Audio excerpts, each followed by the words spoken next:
Parti de la pole, Spies et sa Yamaha signent pour la 11e fois le meilleur temps des qualifs. Un record, un autre suit sur la même ligne cette saison, les 7 poles consécutives pour l'américain.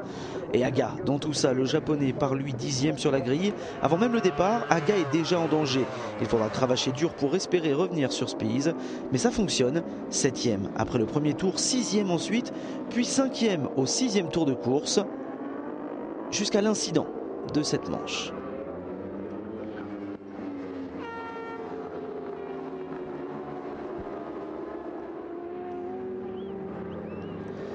C'est évidemment le tournant de la course, de la saison, mais aussi du championnat. Au pire des moments, Noriyuki Haga seul s'écroule et vient heurter le bitume. Il était à la lutte avec Shane Byrne pour la 4e place.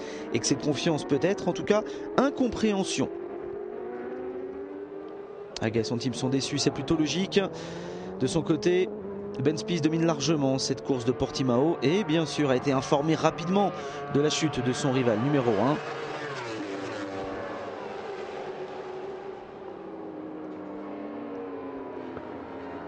Et Ben Spies, qui ne sera absolument plus en danger sur cette première course, vient chercher le maximum de points, à savoir 25 dans cette première course. Jonathan Rea sur Honda prend la 2e place.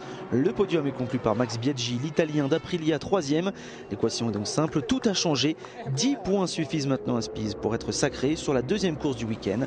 Haga peut déjà s'en vouloir terriblement. C'est donc parti pour les derniers tours de cette saison 2009 où tous les yeux sont rivés sur Spies qui n'a besoin que d'une 6e place pour finir en beauté cette saison et s'offrir un premier titre de champion du monde Superbike pour sa première année. Car malgré le fait que Spies ait une carrière et un palmarès long comme le bras, il ne dispute cette année que sa première saison en mondial. Les feux sont éteints, on l'a vu, et Shane Byrne est le plus rapide en tout cas.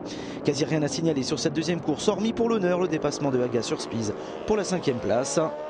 Jonathan Rea, lui, a pris depuis longtemps le commandement de la course et ne la lâchera plus jusqu'au dernier kilomètre. Il entame le dernier tour devant Michel Fabrizio et un gars maintenant libéré. Mais Michel Fabrizio va dans les derniers hectomètres s'emparer de cette première place pour aller chercher la victoire dans la dernière course de cette saison devant son partenaire chez Ducati. Haga a sans doute lui perdu le titre tout seul.